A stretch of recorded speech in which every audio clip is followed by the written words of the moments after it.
Hatchet Epilogue. Epilogue vocabulary. Wiry. Of a person. Lean, tough, and sinewy. Number 2. Furor. An outbreak of public anger or excitement. Epilogue reading. The pilot who landed so suddenly in the lake was a fur buyer mapping Cree trapping camps for future buying runs, drawn by Brian when he unwittingly turned on the emergency transmitter and left it going. The Cree move into the camps for fall and winter to trap, and the buyers fly from camp to camp on a regular route. When the pilot rescued Brian, he had been alone on the L-shaped lake for 54 days. During that time, he had lost 17% of his body weight. He later gained back 6%, but had virtually no body fat. His body had consumed all extra weight, and he would remain lean and wiry for several years. Many of the changes would prove to be permanent. Brian had gained immensely in his ability to observe what was happening and react to it. That would last him all his life. He had become more thoughtful as well, and from that time on, he would think slowly about something before speaking. Food, all food, even food he did not like, never lost its wonder for him.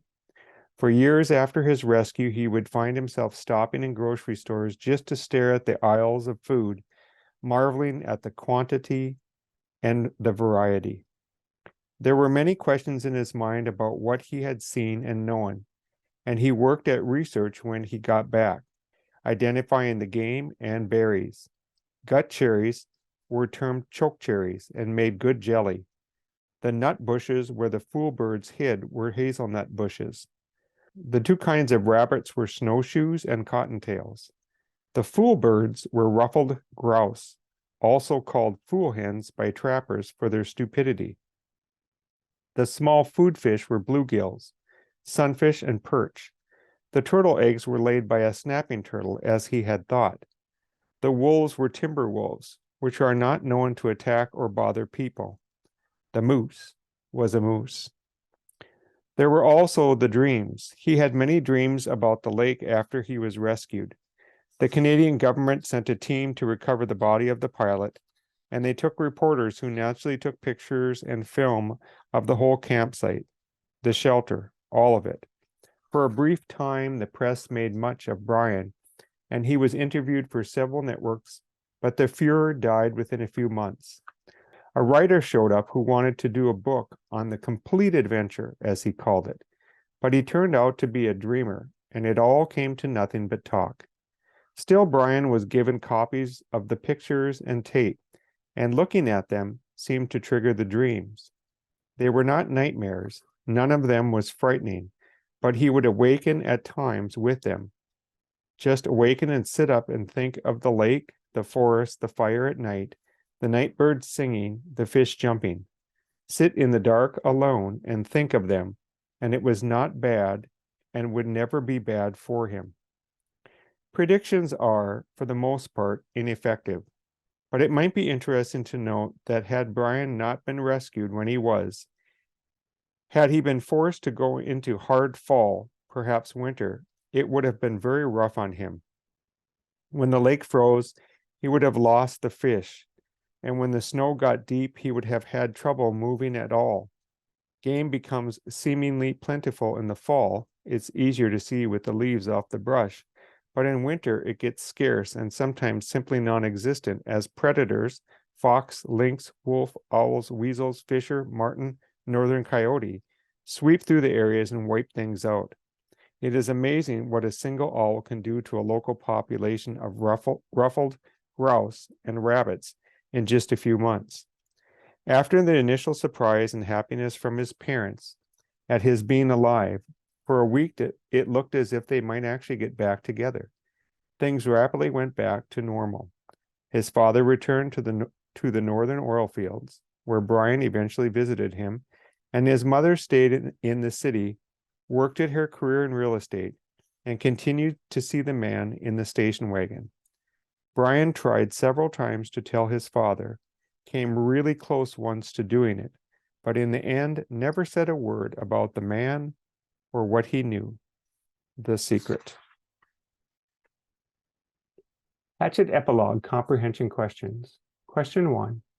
In your opinion, what impactful change did this 54-day experience of being lost in the Canadian wilderness have on Brian?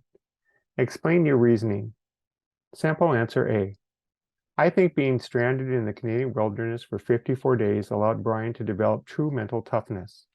This was the biggest change he experienced. In the beginning, Brian was consumed with anger about his parents' divorce, and when the going got tough, he got depressed. Over time, Brian learned that in order to survive, he had to observe the nature around him and work in harmony with this nature. He also learned to set survival goals for himself and then meet these goals even in the face of setbacks. Same question with a sample answer B. I think being stranded in the Canadian wilderness for 54 days caused Brian to understand nature on a deeper level than he did before the experience. Brian came to learn that in order to survive, he had to use all his senses in ways he never had before. He had to hear, see, smell, taste, and touch things to understand them at a level that would allow him to sense changes in the weather, habits of fish and animals, edible plants from non-edible plants, situations that might leave him vulnerable to attacks from predators, or large animals protecting their young or their habitat. In short, Brian learned to live in harmony with nature by learning that he was simply a part of nature too.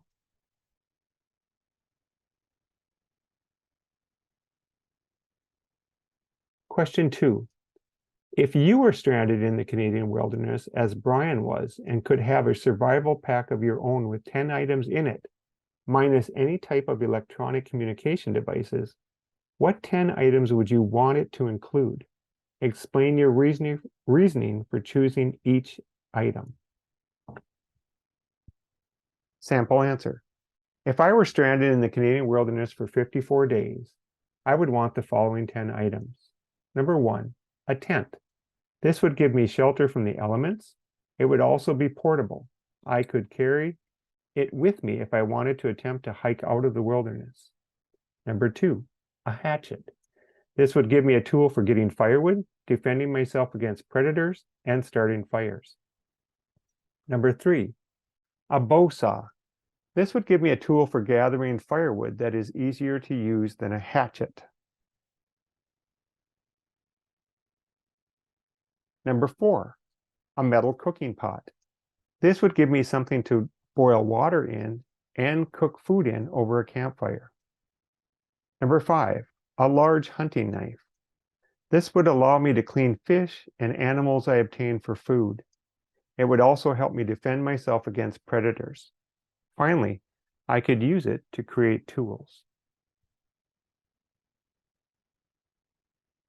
Number 6, 50 feet of good rope. This, along with a thick poly tarp, would help me create a shelter and a lean-to roof to keep firewood dry.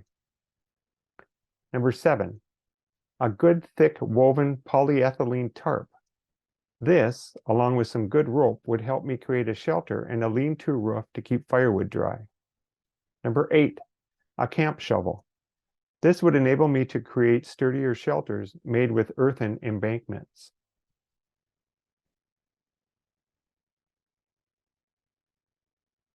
Number 9, a fire striker. This survival tool would enable me to create sparks to start a fire. Number 10, a waterproof sleeping bag. This would enable me to stay warm and dry even as the weather gets colder. And this takes us to the end of Hatchet. Thank you for listening.